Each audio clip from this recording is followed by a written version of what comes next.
Ju përshëndes të gjithëve të nderuar shikues dhe ju ftoj të ndiqni edicionin informativ këtu në News24. Do të jemi së bashku deri në orën 15, pas pak lajme do të ndiqni. Në kolegjin e posaçëm të apelimit po shqyrtohet ankimimi i komisionerit publik për ndërprerjen e vettingut të ish kryeprokurorit Llalla. Ky i fundit kishte lëshuar prokuror për avokatin e tij, e cila ishte një prokuror për avokatët e tij, e cila ishte firmosur më 28 maj në Turqi. Skena të përsëritura në kuvendin e Shqipërisë, opozita bllokoi foltoren disa herë, që ndërpreu seancën dhe opozita transmetoi fjalimet në Facebook, denoncoi në Ramën dhe qeverinë e tij. Partia Social-Demokrate Gjermane inkurajon hapjen e negociatave të BE-s me Shqipërinë si një proces që ndihmon të gjithë shtetet anëtare. Përfaqësuesi i kësaj partie, Metin Hekverdi, ishte sot në kuvendin e Shqipërisë, ku pa nga afër zhvillimet. Gjykata e Korçës ka dënuar me 4 vite e 8 muaj burg 54 vjeçarin Ligor Biba, i cili përdhunoi dhe la shtatzën fqinjën e tij 15 vjeçare. Biba pranoi fajësinë pas rezultateve të analizës së ADN-s, që treguan se ai ishte babai i fëmijës. Ukraina është kritikuar ashpër për riskenimin e vrasjes së gazetarit rus në Kiev. Sipas OSBE-s, një lëvizje e tillë minon besueshmërinë e gazetarëve. Kur gazetari u shfaq në konferencë shtypi, kolegët u shtangën dhe u gëzuan.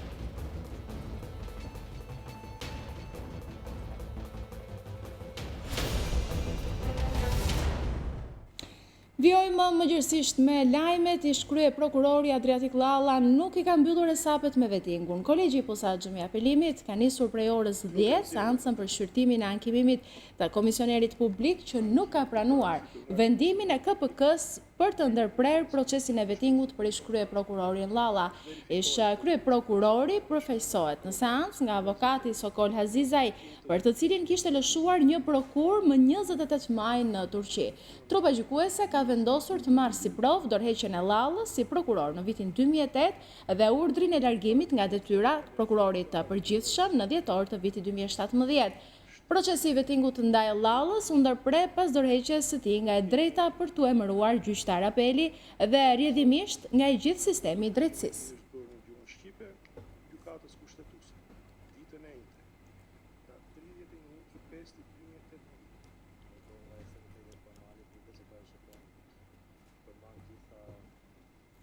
Kështu pra të nderuar shikues, ish kryeprokurori Adriatik Llalla, me sa duket nuk i ka mbyllur totalisht hesapet me vettingun. Kolegji i posaçëm i apelimit ka nisur seancën që prej mëngjesit të sotëm. Kemi patur edhe lidhjen me kolegen tonë Klodiana Lala, një seancë që ka nisur që prej orës 10 e që pritet të mbaroj vetëm pas pak minutash, ku do të shqyrtohet ankimimi i komisionerit publik, cili nuk e ka pranuar vendimin e KPK-s për ta ndërprer procesin e vettingut për ish kryeprokurorin. Do të lidhem sërish tani me kolegen Klodiana Lala. Klodi, përshëndetje edhe një herë.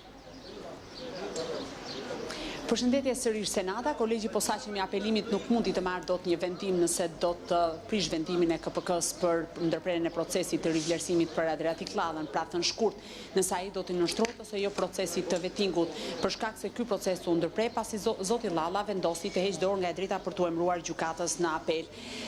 Pasi u bëri thirrje palëve për të paraqitur konkluzionet përfundimtare të tyre dhe parashtrimet e tyre, avokati Sokol Azizaj kërkoi të paktën 10 ditë kohë për të paraqitur mbrojtjen, por trupa gjykuese vendosi t'i lërë vetëm 5 ditë në dispozicion dhe konkretisht në datën 6 qershor, ora 13, pritej që zoti Azizaj t'i jap konkluzionet përfundimtare të tij për të argumentuar se përse vendimi i Komisionit Pavarur të Kualifikimit është i drejtë dhe se procesi për zotin Llalla duhet të ndërpritet. Ndërkohë komisionerët publik Dariel Sina dhe Florian Ballhysa i qëndruan kërkesës së tyre që vendimi i Komisionit Pavarur të Kualifikimit është i padrejtë dhe se procesi i vettingut për zotin Llalla duhet të vazhdojë për shkak se ai gëzon ende sipas tyre statusin e magjistratit, çka konsiderohet në detyrë dhe për këtë arsye ai duhet të nënshtrohet sitës së vettingut dhe të konfirmohet ose të shkarkohet nga detyra në varësi të gjetjeve që do të arrijë Komisioni i Pavarur i Kualifikimit. Ndërkohë më herët trupa gjykuese pranoi 2 prova të reja të avokatit dhe konkretisht bëhet fjalë për dorëheqjen e zotit Llalla nga detyra e prokurorit të Tiranës në vitin 2008, aso koha ai u emërua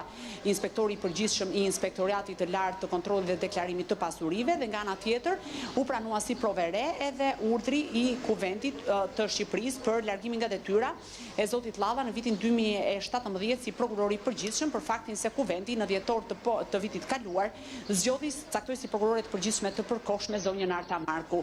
Me këto prova të reja, avokati tenton dhe synon të provojë dhe të bindë trupën gjykuese të kryesuar nga Sokol Qomo që zoti Llalla ka me vullnetin të lirë është dorëhequr dhe normalisht nuk duhet të nënshtrohet procesi të vettingut. Gjithashtu, avokati më herët bëri mbrojtje mbi bazën e një prokure të posaçme të siguruar nga zoti Llalla, i cili rezulton ta ketë firmosur këtë prokurë në shtetin turk në praninë të punësit publik dhe të një përkthyese zyrtare, prokurë e cila më pas ka marrë vullën apostile në Ministrinë e jashtme të Republikës së Shqipërisë. Në datën 6 qershor pritet që të paraqesin pretendimet e tyre, kryesisht të mbrojtja dhe më pas kolegji i posaçëm i apelimit do të marrë vendimin final nëse do ta konsideroj të drejtë vendimin e KPK-s për ndërprerjen e procesit vettingut për ish prokurorin e përgjithshëm apo do ta prish ato duke kthyer sërish çështjen Llalla në pikën 0 atëherë kur pritet që KPK-ja me gjas nëse do të rrezohet pra ky vendim të rifillojë procesin e rivlerësimit për të. Nuk dihet nëse do të kemi një vendim final në datën 6 sepse trupa gjykuese mund të jap kohë vetes për të përmbyllur dhe për të marrë një vendim final. Kjo mbetet për të parë në datën 6 qershor. Në datën 6 qershor. Po, Lodi, unë të falenderoj për gjitha informacionet që përcjellë.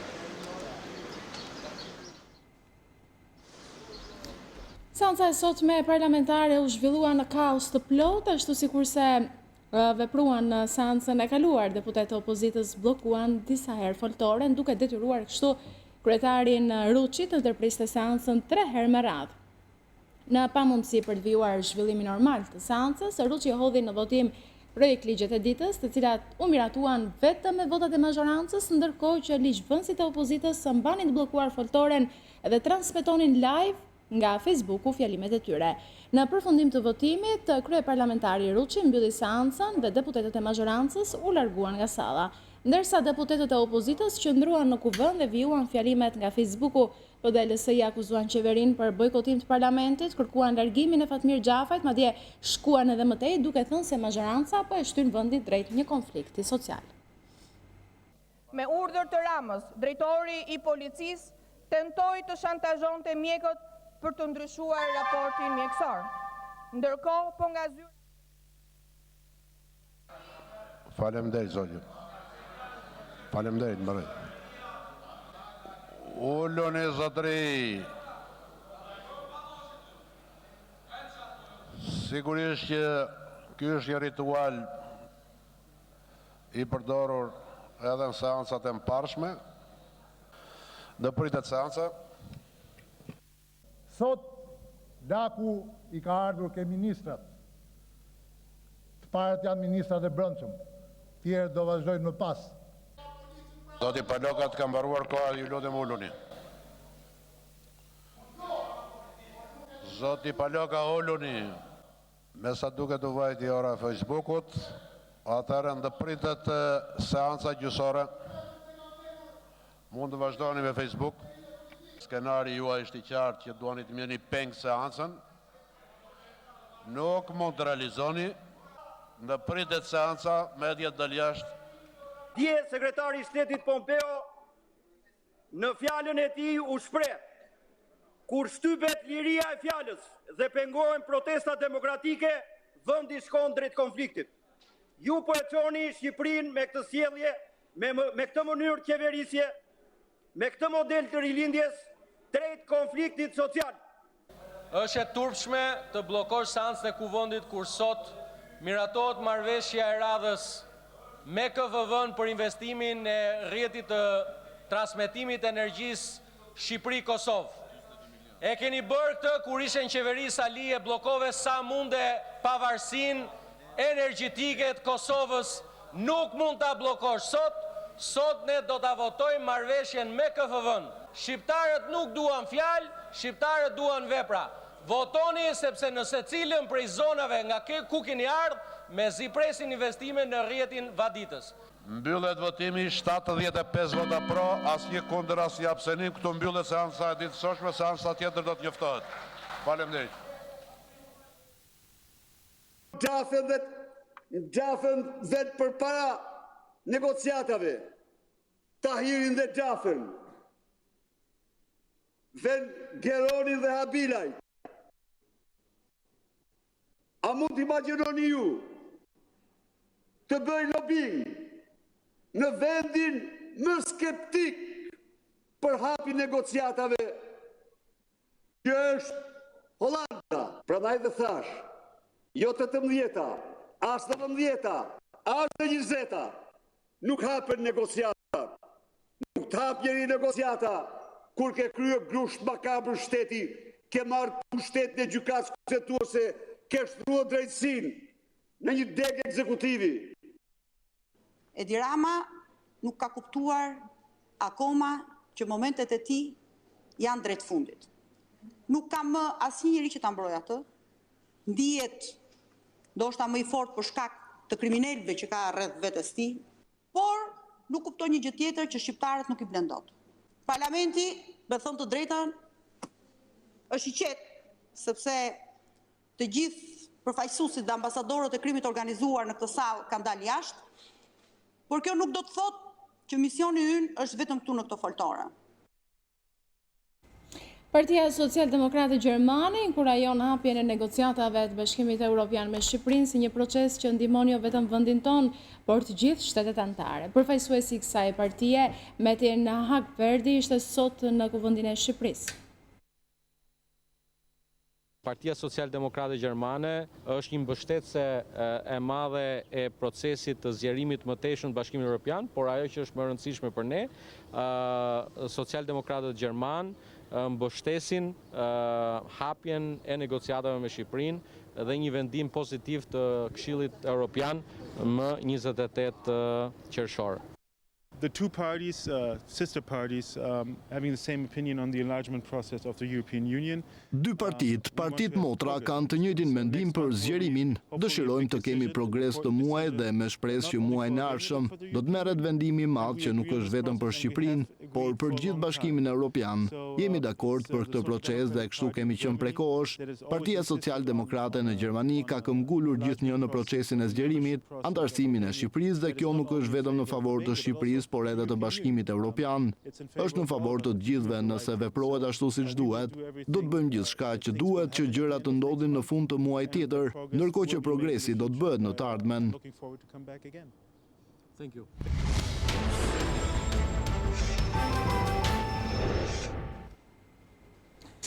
Ka zgjatur 3 orë marrjen pyetje e Mojsi Habilajt dje në Katania nga dy prokurorët shqiptar, Besim Hajdarmataj e Vladimir Mara. Ne ndërkohë do të rikthehemi vetëm pas pak kronikës, ndërkohë shkojmë drejt për së drejti, kemi një deklaratë nga Policia e Shtetit. Me përgjegjësi të gjitha masat organizuese dhe operacionale në bashkëpunim me agjencitë gjithëzbatuese dhe partnerët e huaj.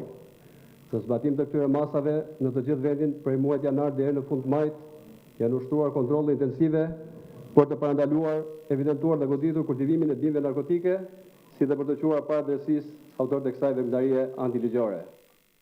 Që në krye të erës dua të theksoj se rastet e konstatuar të kultivimit në këtë 5 muaj të vitit 2018 janë 23 parcela me 2579 bimë dhe 878 bimë të azhësuar në kubik. Dhe për krahasim me vitin 2017, kur Shqipëria doli përfundimisht nga harta e vendeve problematike që kultivonin kanabis, janë 53 parcela më pak, ose rreth 21.500 bimë më pak të kultivuara. Që nga ditë e parë vitit, Policia e Shtetit ka zhvilluar rreth 70.000 kontrolle dhe rikontrolle masive të territorit në ambiente të hapura, ish objekte ushtarake, sera, magazina, shtëpi braktisura e tjerë. Të gjitha grupet e kontrollet janë monitoruar nga drejtues të lartë policorë të drejtorisë përgjithshme të Policisë së Shtetit, si dhe shërbimit për çështjet e brendshme dhe ankesat në Ministrinë e Brendshme. Këtë vit për një kontroll më të plot territorit ka nisur me herët në kohë monitorimi ajror nga Guardia di Finanza. Nga fillimi i prillit deri më sot janë kryer 29 fluturime. Misioni ka hartuar 17 raporte monitorimi ajror, por nuk është konstatuar asnjë bimë narkotike e kultivuar. Këto monitorime ajrore do të vijojnë deri në vjesht, duke zgjatur periudhën kohore të kontrollit të territorit. Ditën e djeshme në mbar vendin, 220 grupe kontrollit policisë shtetit kanë ushtruar 3590 kontrolle. Policia ka evidentuar 2 raste të kultivimit të narkotikëve, konkretisht një rast në pyetën e fshatit Nikël Kryj me 23 bimë dhe një rast të fshatit Frashë Përmet në një zonë të plotësuar ku është zgjuar 1800 bimë narkotike. Nëpërmet është arrestuar në flagranci dyshuari SN 59 vjeç banos të fshatin Frashë. Që nga fillimi i vitit janë arrestuar 13 autorë dyshuar të kultivimit, 6 shtetas janë në kërkim, 5 ligjë në gjendje të lirë.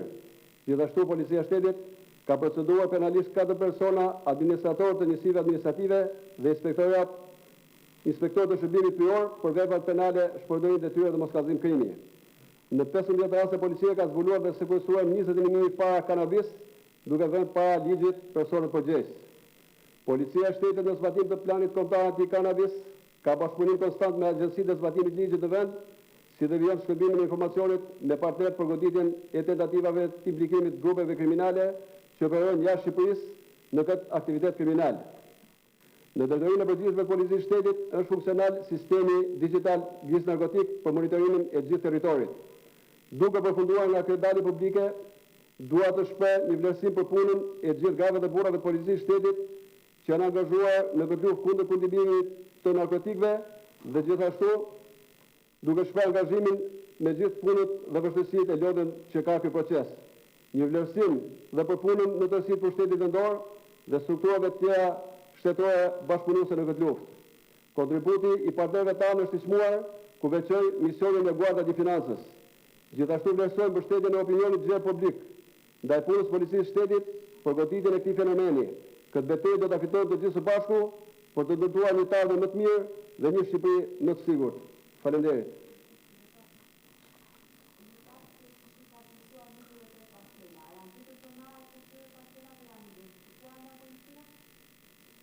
Kemi identifikuar rastet të identifikimit dhe të arrestimit të pronarëve të këtyre parcelave.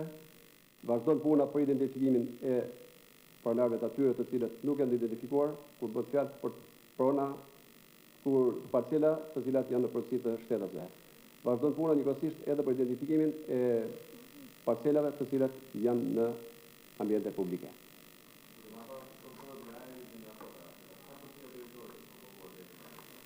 Ashtu siç ju raportova, janë kryer, ju bëna prezent numrin e fluturimeve, ju bëna prezent edhe numrin e raporteve, deri tani nuk është konstatuar nga misioni fluturues i Guarda di Financës asnjë rast i kultivimit të bimëve narkotike. Ndoqët këtë deklarat nga policia e shtetit të nderuar shikues lidhur me planin kombëtar anti-kanabis, për cilin u tha se do të ketë kontrolle të imtësishme në gjithë territorin, pa ashtu monitorimet nga ajri do të vijojnë deri në vjesht. Ne rikthehemi sërish Lajmeve, ka zgjatur 3 orë marrjen në pyetje Mojsia Bilajt dje në Katania nga 2 prokurorët shqiptar, Besim Hajdarmataj e Vladimir Mara. Si u dhe 2 antarët e tjerë të grupit Abila janë pyetur rreth çështjes së ish-ministrit të Brendshëm Samir Tahiri, por sipas gazetarit italian Dario De Luca nuk ka ende asnjë informacion mbi deklaratat e tyre para prokurorëve. Ka zgjatur 3 orë marrja në pyetje e Mojsia Bilajt në Katania nga 2 prokurorët e krimeve të rënda Besim Hajdarmataj dhe Vladimir Mara. Nga burgu i Bikokas, seanca e marrjes në pyetje e një prej vëllezërve Habilaj nisi në orën 9 të paradites së të mërkurës për të përfunduar në mesditë. Për News24, gazetari italian Dario De Luca konfirmoi se një ditë më parë të 2 prokurorët shqiptar kanë pyetur edhe 2 antarët e tjerë të grupit Habilaj, Meridion Sulaj dhe Nazir Siitaj, të akuzuar për trafik ndërkombëtar të lëndëve narkotike. Sappiamo che gli interrogatori sono avvenuti. Dim që seanca pyetjeve të 3 u kryen. Si sono tenuti ieri. 2 seanca u bën dje. Mentre quello di Mojsia Bilaj. Ndërsa ajo e Mojsia Bilaj ndodhi sot në mëngjes. Bilaj u pyet nga ora 9 e mëngjesit sot deri në mesditë. Pra rreth 3 orë ka zgjatur përballja e prokurorëve me Mojsia Bilaj. Sipas gazetarit të Meridion News, Mario De Luca, seancat kanë qenë hermetike dhe nuk ka ende asnjë informacion mbi atë çka kanë deklaruar 3 akuzuarit para prokurorëve shqiptar, të cilët synojnë të sigurojnë prova të reja fajësie për ish-ministrin e Brendshëm Sajmir Tahiri pas dyshimeve për përfshirje në grupin kriminal Habilaj. Nuk kemi asnjë informacion për fat keq për përmbajtjen e këtyre seancave plotësore. Plotësoret janë sekrete, kështu që duhet presim që të kemi informacione të tjera. A është përmendur në dienin tuaj ish-ministri i Brendshëm Sajmir Tahiri? Patjetër që pyetje duhet kënë bërë me të dhe akuzat që kanë të bëjnë me atë. Ndërkohë pritet që nesër në orën 15 të nisë në Katania procesi gjyqësor ndaj të ashtu quajtur Banda Habilaj, ku 14 të pandehur do të paraqiten përpara gjykatës italiane. Rrëfimet e 3 shqiptarëve që ndodhen të izoluar në Katania në pritje për t'u përballur me drejtësinë konsiderohen të rëndësishme për t'i dhënë zgjidhje çështjes së çelur ndaj ish-ministrit të Brendshëm Sajmir Tahiri. Për llogaritë të njëjtës dosje, prokurorët kanë dërguar së fundmi 2 letër porosi në Itali e Maltëzi, ku kërkojnë të dhëna lidhur me një udhëtim të ish-ministrit, si dhe disa bizhuteri që nga përgjimet e realizuara nga prokuroria e Katanjas rezulton se grupi kriminal Habilaj ka blerë për familjarët e ish-ministrit. Këtë fakt Tahiri e ka mohuar, ndaj grupi hetimor kërkon ndihmën e autoriteteve italiane. Ndërsa afati për hetime ndaj ish-zyrtarit të lartë po shkon drejt fundit, prokuroria po shqyrton mundësinë për të bërë kurs në gjykatën e lartë pas vendimit të gjykatës së apelit për krime të rënda që i hoqi masën e arrestit shtëpiak i ish-ministrit. IKMT ka zonë prokurori kryetarin e Bashkisë së Sarandës. Floriana Koka akuzohet se ka dhënë leje në kundërshtim me ligjin për ndërtimin e një kompleksi në kanalin e Çukës. Përveç Kokës janë kallëzuar për shpërdorim detyre edhe ish kreu i Bashkisë Sarandë Edmond Gjoka dhe ish shefi i urbanistikës Panajot Gunari. Inspektoriati Kombëtar i Mbrojtjes së Territorit kallëzon në prokurori kryetarin e Bashkisë Sarandë Floriana Koka, si dhe 2 zyrtarët, ish kryetarin e Bashkisë Edmond Gjoka dhe ish shefin e urbanistikës Panajot Gunari. Koka, Gjoka dhe Gunari akuzohet se kanë kryer veprën penale të shpërdorimit të detyrës dhe falsifikimit të dokumenteve. IKMT i bën përgjegjës për miratimin në kundërshtim me ligjin të lejes së ndërtimit në favor të firmës Daet SHPK dhe zgjatjen e afatit të lejes për objektin kompleks multifunksional në zonën bregdetare pranë kanalit të Çukës, që shihet në këto pamje. Kjo nuk është hera e parë që institucion shtetëror ngre padin ndaj kryetare socialiste të Bashkisë Sarandë. Një vit më parë, KLSH kërkoi ndjekje penale ndaj saj pasi auditi i kryer për periudhën 1 korrik 2015-31 dhjetor 2016 në Bashkinë Sarandë konstatoi shkelje të tilla me dëm në buxhetin e shtetit në vlerën $1 milion. KLSH akuzoi Floriana Kokën, ish drejtorin e shërbimeve publike dhe 3 anëtar të Komisionit të Vlerësimit të Ofertave për shkelje me tenderat buxhetin si dhe likuidimin e pagesave për punë të pakryera. Gjykata Durrësit ka dhënë masën e sigurisë detyrim paraqitje dhe pezullim nga detyra për 10 zyrtarë të kupolës drejtuese të autoritetit portuar në Durrës. Procedimi penal ndaj tyre është bërë vitin e kaluar nga Policia e Shtetit për akuzën e abuzimit me tenderat publik.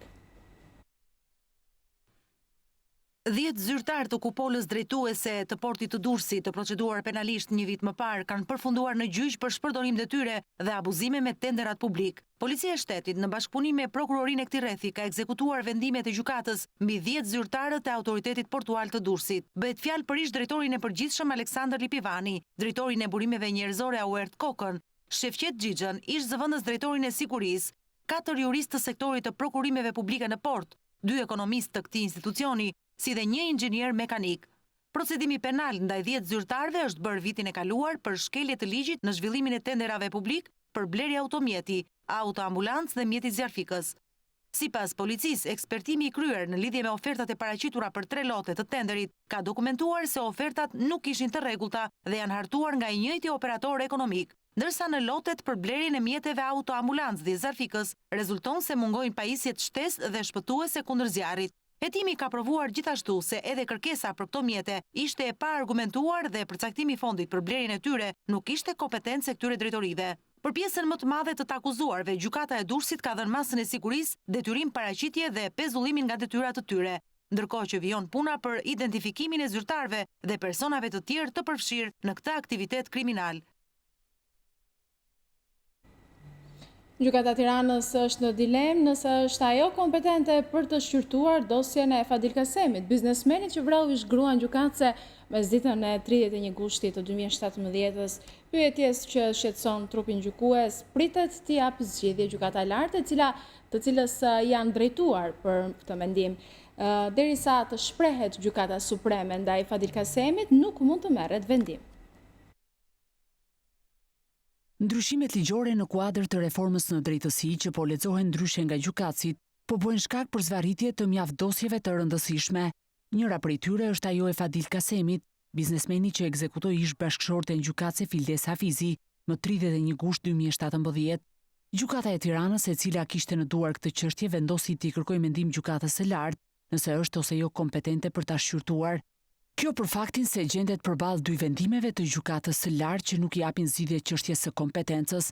Gjykimi ndaj të pandehurit Kasemi nisi fillimisht në gjykatën për krime të rënda, pasi ai akuzohej për veprën penale të vrasjes për shkak të marrëdhënieve familjare, duke qenë se ligji nuk u jep mundësinë të pandehurve për krime në familje të përfitojnë nga gjykimi i shkurtuar, çështja po shqyrtohej në themel. Gjatë kësaj kohe, gjykata supreme mori një vendim sipas të cilit prokuroria dhe gjykata për krime të rënda do të mund të shqyrtonin vetëm çështje të korrupsionit në radhët e zyrtarëve të lartë deri në krijimin e gjykatës speciale SPAK, ndërsa të gjitha dosjet e tjera do të kalonin për kompetencë pranë gjykatave të shkallëve të para. Në zbatim të vendimit, 10 çështje kaluan nga krimet e rënda tek gjykatat e rretheve gjyqësore. Dosja e Fadil Kasemit kaloi menjëherë tek gjykata e Tiranës. Po ndërsa ende nuk ishte nisur shqyrtimi i saj, nga gjykata e lartë u mor një tjetër vendim që duket se e komplikon edhe më shumë situatën. Sipas verdiktit të dytë, çështjet e nisura nga krimet e rënda para datës 1 gusht 2017, kur hyri në fuqi kodi i ri i procedurës penale, do të përfundoheshin prej saj. Dosjet e tjera, veç atyre të korrupsionit, do të ishin në kompetencë të shkallëve të para. Për çështjen e biznesmenit Kasemi, gjykata e Tiranës është tashmë në dilemë nëse është apo jo kompetente për ta shqyrtuar atë. Ndaj për t'i dhënë zgjidhje ngërçit të krijuar, trupa gjykuese e kaloi topin në gjykatën e lartë. Kjo e fundi duhet të përcaktoj se cila është gjykata kompetente për gjykimin e Fadil Kasemit, gjykata e Tiranës apo ajo për krimet e rënda. Deri atëherë, ndaj njeriu që ekzekutoi ish grua në zonën e Gjamllikut në kryeqytet, duke tronditur mbar opinionin publik, nuk do të mund të merret dot një vendim. Një ngjarje e rëndë ka ndodhur në Sarenjo të Italisë. Mediat italiane raportojnë se një maroken ka therrur me thik gruan e tij shqiptare. Mësohet se marokeni ka qelluar disa herë në trupin e 34 vjeçares në sytë e fëmijës së tyre 5 vjeçar. Viktima nuk i ka rezistuar dot plagëve të marra, duke humbur kështu jetën. Bëhet me dije se çifti prej 2 muajsh nuk jetonin më së bashku. Pas ngjarjes, ai është vetë dorëzuar në polici. Gjykata e Korçës dënon me 4 vite e 8 muaj burg 54 vjeçarin Ligor Biba, i cili përdhunoi dhe la shtatzën rreth një vit më parë fqinjën 15 vjeçare. Prokuroria kërkoi 8 vite burg për 54 vjeçarin, ndërsa gjykata vendosi ta dënojë atë me 7 vite burg. Pas analizës së ADN-s që vërtetoi aftësinë e 55 vjeçarit Biba, ai ka pranuar fajësinë për ngjarjen duke përfituar uljen e 1/3 së dënimit si pasojë e aplikimit të gjykimit të shkurtuar. Ngjarja u zbulua tetorin e vitit kaluar kur një 15 vjeçare e denoncoi se ishte abuzuar seksualisht nga fqinji i tij 55 vjeçar.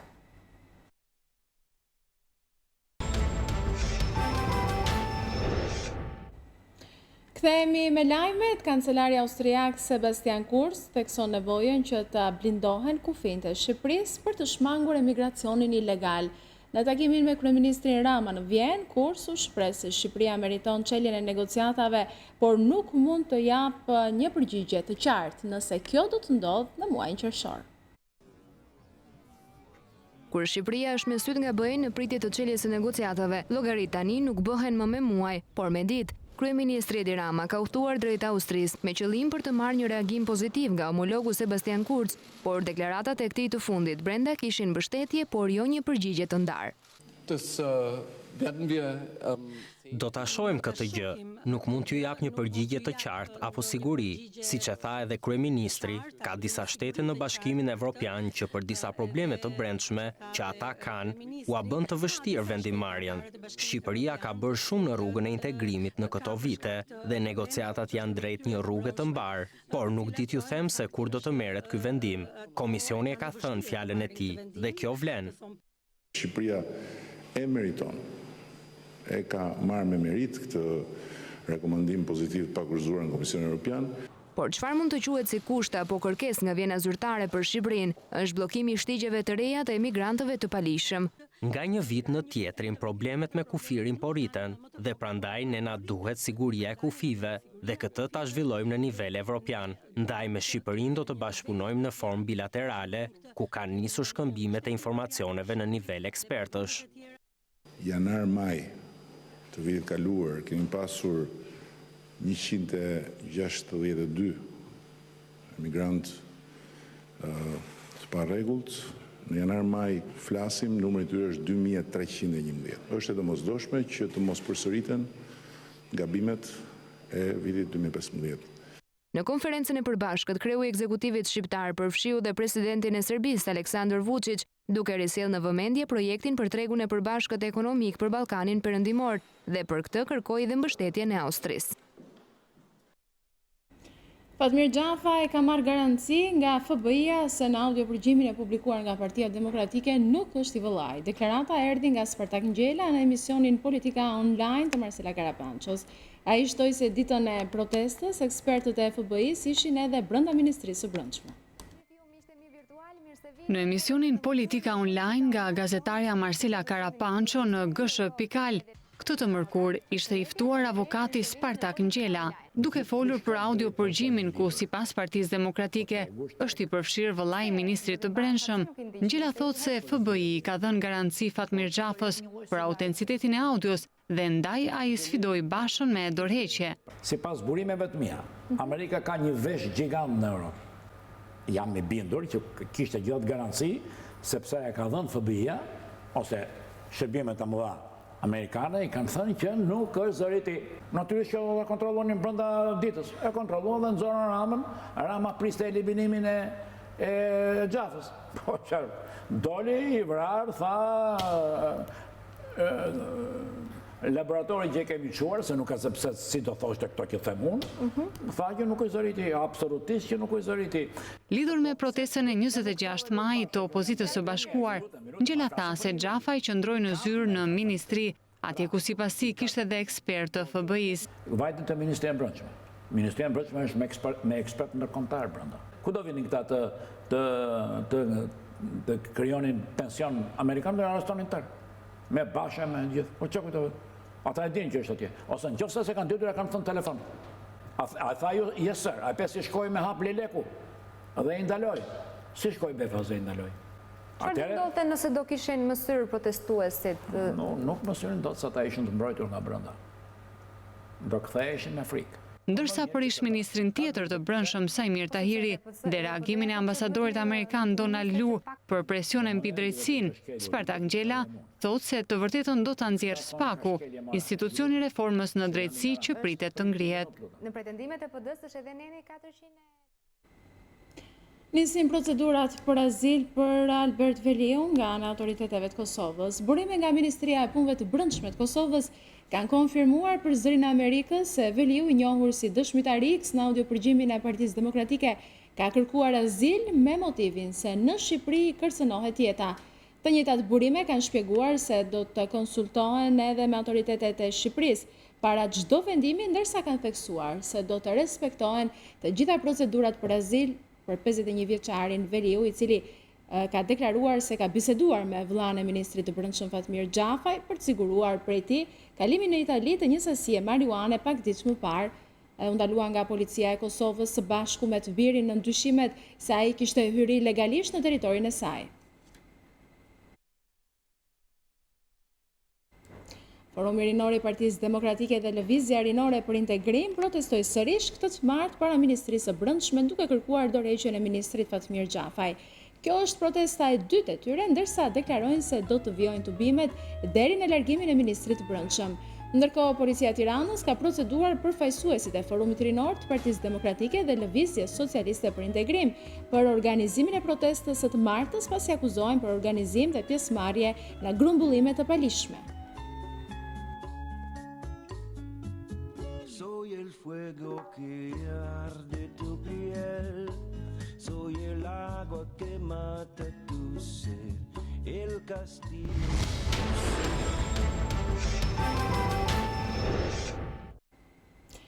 Aloizni ka bërë gati listën e zezë me emrat e ndërtuesve që nuk kanë mbyllur procesin e legalizimit për pallatet e ndërtuara. Kreu i Aloiznit, Artan Lame, thënë se lista do të dërgohet në çdo bashki me qëllim që subjekteve t'ju ndalohet marrja e një tjetër leje ndërtimi.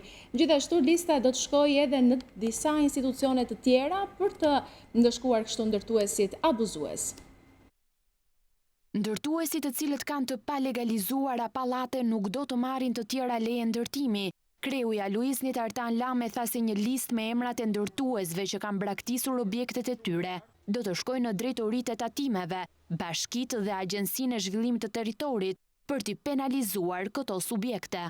Ne do të fillojmë t'ju përcjellim bashkive listat e këtyre subjekteve, duke ju kërkuar bashkive që këto shoqëri dhe këta persona të mos pajisen më me leje të reja ndërtimi, pa shlyer detyrimet dhe pa mbyllur procesin e legalizimit për objektet tashmë të ndërtuara prej tyre. Sipas Lames, në total janë 1200 objekte të cilat banorët kanë kërkuar legalizimin, ndërsa lista e zezë ndërtuesve vetëm në Tiranë arrin në 341 subjekte. Dëshiroj t'i bëj një thirrje ndërgjegjes së vetë këtyre subjekteve dhe personave. Unë nuk arrit ta kuptoj se si është e mundur për një ndërtues që pasi të mbledh parat nga qytetarët, të çajë ferrën dhe t'i lërë në ata në mes të rrugës. Nuk arrit ta kuptoj për një person se si mund të shes 2 apo 3 herë të njëjtin apartament. Deri më sot janë legalizuar 110 objekte të tilla dhe janë në proces 85 pallate të tjera. Tashmë aplikimi për legalizim nuk do të jetë më individual nga një banor, por nga i gjithë pallati ose ndërtuesi. Aloizni pritet që të vijojë punën për identifikimin e subjekteve edhe në rrethet të tjera të vendit.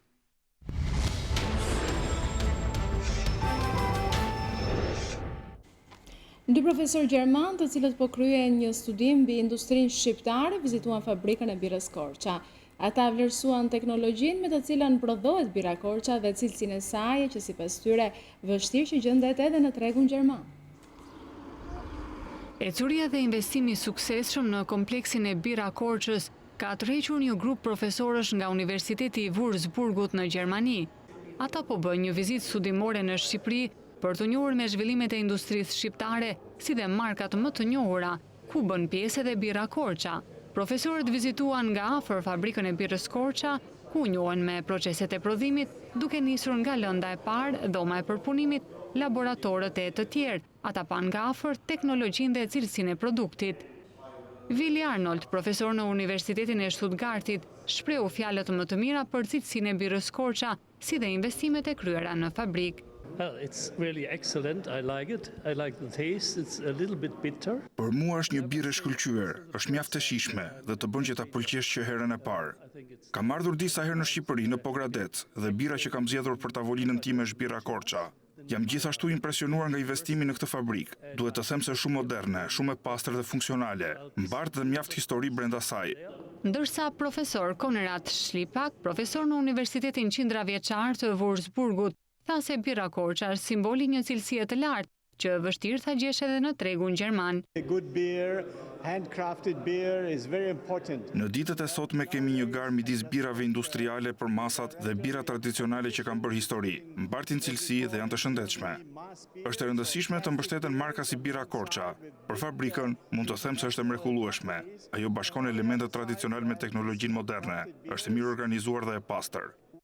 Pasi shijuan birën Korça të ofruar në ambientet ku ajo prodhohet, profesorët gjerman të shoqëruar nga drejtori i fabrikës Gentian Ramonllari vizituan të ambientet e jashtme të saj, restorantin e ri të sapo përfunduar, si dhe mjedisin e jashtëm të gjelbëruar ku kanë shijuar birën Korça dhe gatimet tradicionale. Duke mbetur të befasuar nga ajo çka pam pranë fabrikës së birrës Korça, profesorët gjerman thanë se çdo turist i vendit të tyre duhet ta vizitojë këtë vend. Zbulohet në Shkodër një vend banimi i ri antik, siti i ri arkeologjik ka dalë në dritë pas një pune prej 2 javësh të misionit shqiptaro-polak mes Universitetit të Varshavës dhe arkeologëve shqiptar. Një vendbanim i ri antik është zbuluar në Shkodër, i ndodhur në hyrje të rrugës së Bushatit në metrat e parë të një kodre. Qyteti me muret e larta deri në 3 metër, daton në shekullin e parë para erës sonë. I njohur shumë pak në fund vitet 80, ky sit i ri arkeologjik ka dalë në dritë pas një pune prej 2 javësh të misionit shqiptaro-polak mes Universitetit të Varshavës dhe arkeologëve shqiptar.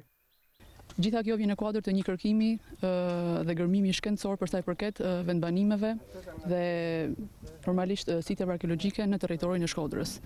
Aktualisht ne këto jemi në bashkinë Vaudajes, në fshatin Bushat, ku prapa me siç jeni edhe pamjet, kemi të bëjmë me një vendbanim të hershëm. Mbi detajet e gërmimeve të deri tanishme tregon drejtuesi i këtij projekti Sajmir Shpuza.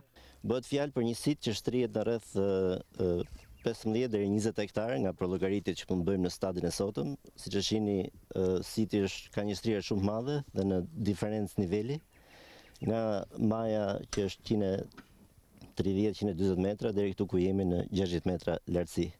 Sipas arkeologut, edhe pse një sit shumë i vështirë për t'u eksploruar, materialet e gjetura deri tani kanë zbuluar se kujt periudhe i përket ky qytet. Flasim për një periudhë të dëndur, të lulëzuar helenistike nga shekulli 3 deri në shekullin e parë para erës sonë, kur janë ndërtuar dhe këto mure. Gjetet më të hershme në fakt i takojnë dhe shekull 6 para erës sonë, bëhet fjalë për importet qeramikës greke, dhe më pas kemi edhe një rimarrje të sitit duket gjatë periudhës antikitetit të vonë.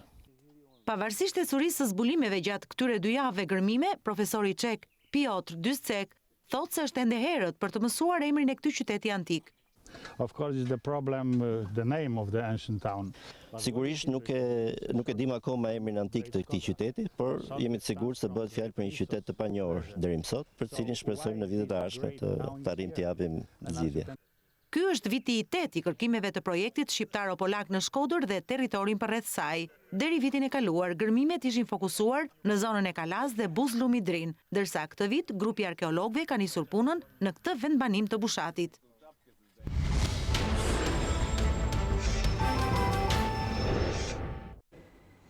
Edhe në Korçë, fermerët po shkojnë drejt braktisjes së kultivimit të qershive. Çmimi i ulët dhe mungesa e tregut janë disa nga arsyet që rendisin fermerët për humbje të mëdha pasi detyrohen të shesin nën kosto. Është me mira, s'ka treg për qitu. Vjen tregtari, thot 400 lekë këtë qershi. E shkon malli kopti. Ky është shqetësimi që kanë fermerët e fshatit Pilur në Korçë. Mungesa e tregut si dhe çmimi i ulët i shitjes, po i detyron fermerët i shesin qershit nën kosto. Fitimi është i pakrahasueshëm në raport me shpenzimet dhe punën e shumë muajve. Unë në këtu mund të kem 100 kuntal. Gjithashtu, çfarë kemi hequr këtu, kemi këtu në rruga. Tashi këta vinë me 400, me 500 kilen, me shumicë. Ne e tregu këtu në rrugët kemi shitur me 600 leka, me 500 leka. Plerimet që bëjmë, ujitjet, spërkatjet, do me thënë neve nuk në leverdis që qershia, që po shitet sot me 500 lek, në të njëjtën kohë kur ka mundësi të shitet me 1000 lek që unë të marr 5 leka më shumë. Sot po marr 5 lek më pak për arsye se nuk ka as trek as. Tu në këtë fshat ka me tonelata qershi. Nuk ka trek. E qershia po arriti u bë. E nuk e shite, nuk e nxjerr, asgjë detyrohesh ta marrësh ai lumë. E këtu punojmë kot.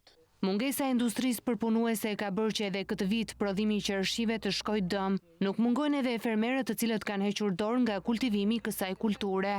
Për shembull, po të ketë një nga këto të langjërave, çfarë i thon këtyre? Po ti mbledhin edhe ato që mos mbeten, bile mua vjet më mbet në pa mbledhur fare, për arsye se nuk kishe ku ti shpinje, ku ti çonje. Se nuk i merrte me njeri, as me bishta, as pa bishta, as për të bërë lënk, as për trek. Po shkojti kështu nuk u ka interes. Ata tash po të bëhen shumë, thonë nuk u i marrim se nuk u vetë do të janë në Tirana pa Durrës. Po vazhdoi kështu, do t'i presim, do t'i heqim. Në 2 rënje ka mund, që të tjerat u detyrova i shkolla se nuk ja leverdis. Piluri renditet si një nga zonat më të njohura për prodhimin e qershisë në rang vendi, por kjo kulturë po braktiset në masë nga banorët. Është qelur marketi më i ri i pari me produkte bio të certifikuara. BioU ofron një gamë të gjerë produktesh ushqimore dhe jo vetëm për kategoritë të caktuara klientësh. BioU do të plotësojë nevojat dhe kërkesat në rritje të konsumatorit shqiptar për ushqime cilësore edhe të shëndetshme po ashtu.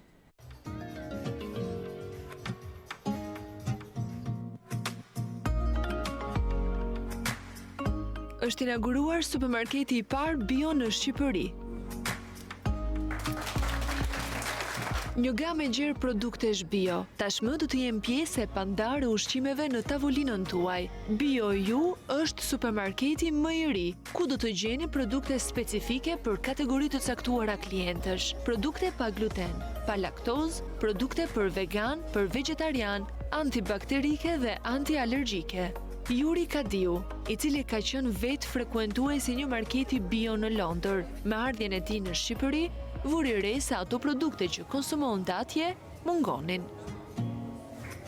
Kam kryer studimet në Londër edhe me ardhjen time në Shqipëri pash që mungonin shumë produkte organike edhe pash një oportunitet shumë të madh edhe vendosa që t'y këtij biznesi. Është i pari supermarket bio në Shqipëri i certifikuar. Mendoj që tregu organik do eci shumë, sepse shqiptarët duhet të ndërgjegjësohen për konsumimin e organikës. Rreth 5.000 artikuj, të gjitha të certifikuara nga Bashkimi Evropian. Çdo konsumator mund ta gjejë veten këtu. Rreth 5.000 artikuj nga firmat më të mira të prodhimeve bio në Itali, Francë, Holandë, Gjermani dhe Greqi gjenden në BioU. Në ditën e parë, ky supermarket mblodhi shumë konsumator, të joshur nga produktet bio, gjithashtu edhe nga çmimet. Po shohim që i keni bler produktet e para, do na i tregoni çfarë keni në shtëpi? Po marrim dërmish. Si ju duken çmimet deri tani? Çmimet janë shumë të mira. Shumë të mira, të arsyeshme. Edhe këto makaronat që kam marrë janë shumë të mira, janë shumë cilësore. Disa nga produktet që keni në shportën tuaj?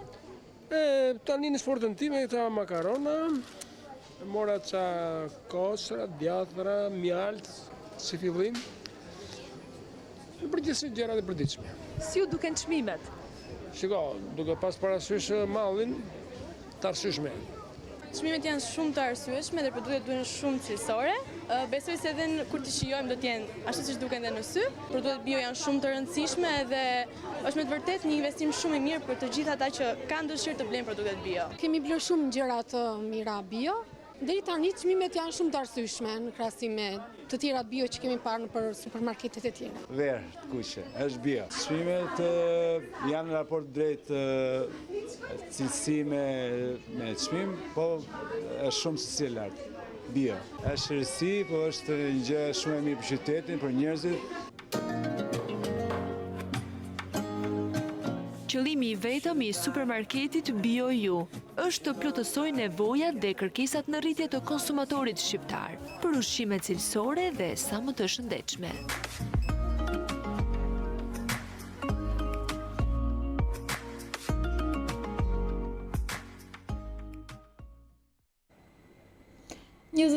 Vjetori i themelimit të fondacionit Zoja e Këshillit të Mirë në Shqipëri ka bërë bashkë themelues, drejtues dhe përkrahës të këtij fondacioni. Ata kanë kujtuar objektivat e realizuara përgjatë këtyre viteve, kryesisht në shëndetësi dhe arsim. Në këtë përvjetor mori pjesë edhe kardinali Giuseppe Versaldi, i cili kremtoi edhe meshën e shenjtë në katedralen e Shompalit në kryeqytet.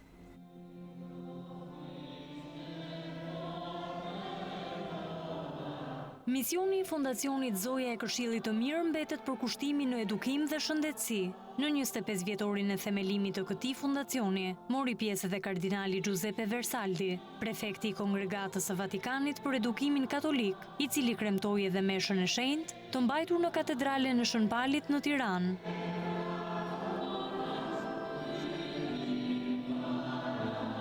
Kardinali Versaldi theksoi kontributin e Fondacionit Zoja e Këshillit të Mirë, si për shërbimin që ju ofron të sëmurëve përmes kërkimit shkencor dhe kurimit, ashtu edhe në arsimimin e të rinjve.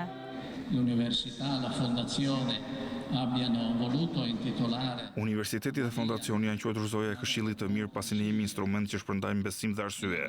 Ne ndjejmë zemrën plot me dashurinë e Zotit, të cilën e transmetojmë në të njëjtën mënyrë. Është kjo dashuri, dhëmshuri dhe besim që i bën institucionet tona të një niveli të lartë akademik. Jo vende të izoluara, por të tilla ku dia dhe dashuria bëhen objekte të një projekti që ndryshon botën. Meshën e shenjtë përshëndeti dhe presidenti i fondacionit, Daniele Bertoldi, i cili e vuri theksin tek Universiteti Katolik Zoja e Këshillit të Mirë, si një institucion që synon të përgatisë specialistë të nivelit evropian, po ai sa individ të përgatitur për jetën. Sot nuk festojmë vetëm 25 vjetorin e fondacionit, por kujtojmë 25 vitet e punës që i kanë dhënë shpirt këtij fondacioni. Kur thua se punon apo studion në Universitetin Katolik Zoja e Këshillit të Mirë, njerëzit të shohin me admirim. Universiteti është i admirueshëm, por kur flasim për klinikat, nuk flasim vetëm për laboratorin apo ambulancën që asiston në shërbime të ndryshme, por edhe për klinika fizioterapie. Shumë prej njerëzve që na shohin me admirim i kanë përdorur këto shërbime dhe janë ndjerë mirë. Pas meshës së shenjtë, themelues, drejtues, punonjës dhe student të ekselencës ndanë së bashku eksperiencën e 25 viteve të themelimit të Zojës së Këshillit të Mirë. Një marrëveshje e re mes Kolegjit Universitar Luarasi dhe Këshillit Rinor të Ballkanit u jep mundësi studentëve të kryejnë kurse trajnimi, seminare dhe vizita studimore në nivel rajonal. Kolegji Universitar Luarasi ka nënshkruar një marrëveshje bashkëpunimi me Këshillin Rinor të Ballkanit. Luarasi u mundëson studentëve të jenë pjesë e Këshillit Rinor të Ballkanit dhe networkut rajonal të të rinjve, duke i parapërgatitur ata për tregun rajonal të punës. Këshilli Rinor i Ballkanit ofron aktivitete të ndryshme në nivel rajonal dhe ndërkombëtar në formatin e shkëmbimeve rinore, kurseve të trajnimit, seminareve apo vizitave studimore. Një mundësi shumë e mirë kjo për të shembur barierat kulturore. Besoj se është iniciativë e mrekullueshme për të bashkuar të rinjtë e Ballkanit, të një rajoni i cili është gjithmonë me paragjykime, me nacionalizma, dhe besoj që bashkimi i të rinjve mund të thyejë shumë barriera, të ndërtojë një zonë ku të rinjt të krijojnë një frymëmarrje të re për të punuar së bashku, për të progresuar të bashku dhe për të arritur në destinacionin e dur që është Bashkimi Evropian. Aktiviteti i sotëm që Universiteti Luarasi po organizon bashkëpunim me Forumin Rinor të Ballkanit është në vazhdim të aktivitetit që ne bëm me një temë leksioni dhe trajnimi të studentëve tanë për ekonomistët e shekullit 21. Ne po i çojmë të marrëdhënie bashkëpunimin në një nivel më të zyrtarizuar, duke nënshkruar marrëveshje bashkëpunimi midis palëve për të organizuar takime, trajnime të dyja palëve për studentët tanë në nivel rajonal. Eni Sërbo, drejtuese Këshillit Rinor të Ballkanit, ka prezantuar para studentëve misionin, vizionin dhe objektivat e diplomacisë publike që përfaqëson organizata e saj. Një nga fokuset tonë është edukimi dhe ju arrini më së miri institucionin, një nga institucionet më solide, më të konsoliduar në fushën e edukimit. Ne do i ofrojmë të rinjve të Luarasit, do kenë mundësi për internship të ndryshme, për exchange të ndryshme, dhe pse për një network nga database që kemi sot. Sot kemi gati 6.000 followers aktiv që na ndjekin nga gjithë Ballkani, por jo vetëm. Këshilli Rinor Ballkanik bazohet në formatin e leksioneve të hapura me lektorë të ndryshëm si biznesmen, politikan, diplomat, sipërmarrës, gazetare të tjerë.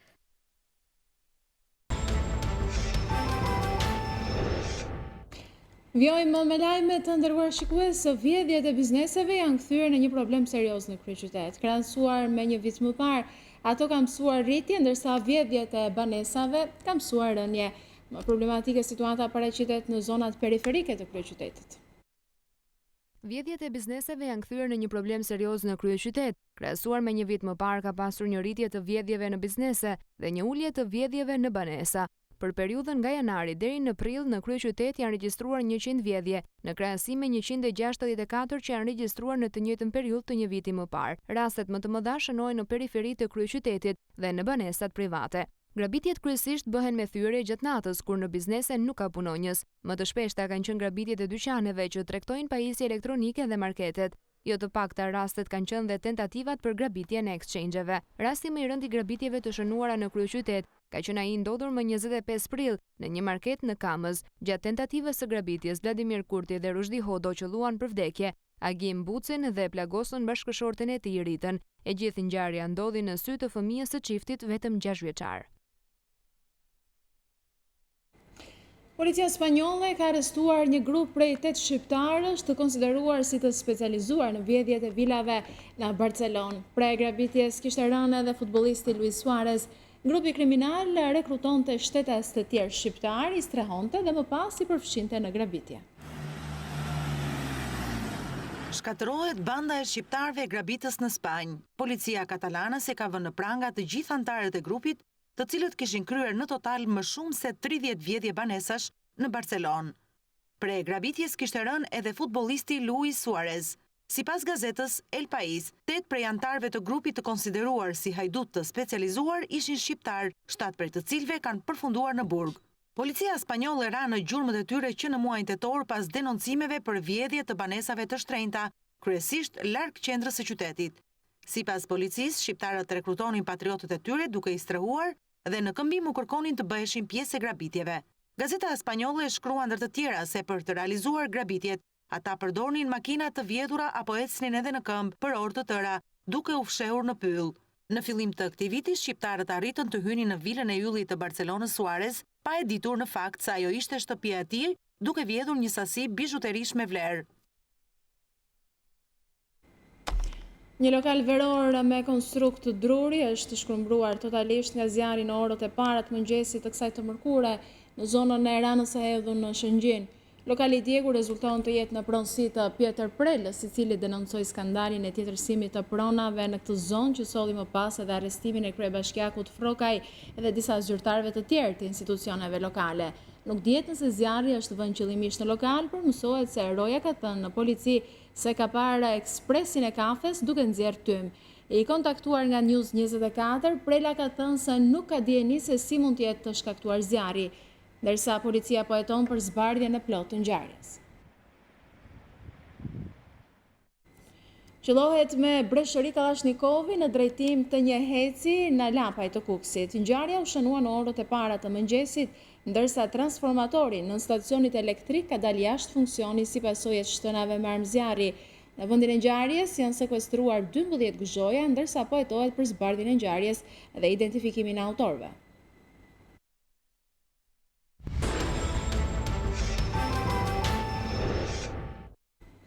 Kryeqyteti i është rikthyer amfiteatrit e liçeni artificial, ku një natë më parë 400 artistë çelin stinën e koncerteve. Në fjalën e tij, kreu i bashkisë Erion Veliaj u shpreh entuziast për projektin që do të sjellë gjatë çdo natë aktivitete të ndryshme kulturore.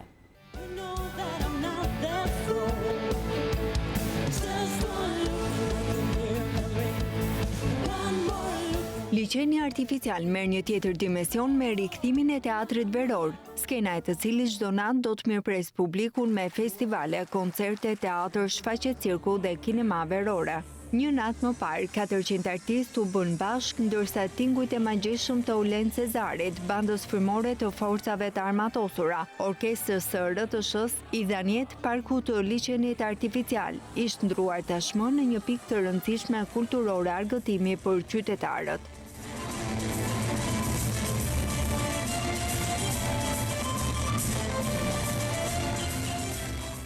Takzojmë amfiteatrin e rilindur të liçenit Tiranës. Kryebashkiaku u kthye pas në kujtimet e vegjëlis, ndërsa nëna e tij kishte treguar një foto të shkrepur në moshën 4 vjeçare me teatrin, pikërisht në skenën e teatrit veror të liçenit artificial. Ne nuk bëjmë vetëm tulla, vetëm llaç, vetëm beton, vetëm ndriçim, vetëm pemë. Ne në fakt në këtë qytet ndërtojmë kujtime. Ndoshta kryetari i ardhshëm apo kryeministri i ardhshëm apo presidenti i ardhshëm i Shqipërisë është një prej këtyre 4 vjeçarëve sot që kujtimet e para që e lidhin me Tiranën i ka nga ky teatr, siç i kisha unë në vitin 84. Një mesazh Veliaj e pati edhe për zërat kritik. Ndaj miqtë e mi, edhe për ata që mendojnë që vetëm buka është ajo që na intereson, lajmi i mirë është që ky teatr do të prodhojë dhe më shumë bukë, sepse do të prodhojë më shumë ekonomi, do të ketë më shumë artistë që do të kenë aktivitete.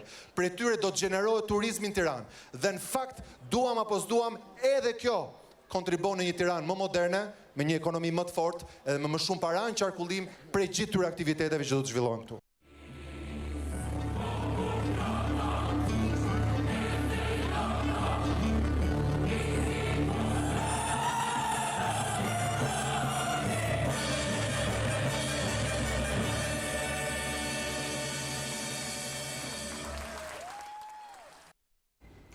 Presidenti i Republikës Meta shtroi në Pallatin e Brigadave një darkë iftari me rastin e muajit të shenjtë të Ramazanit.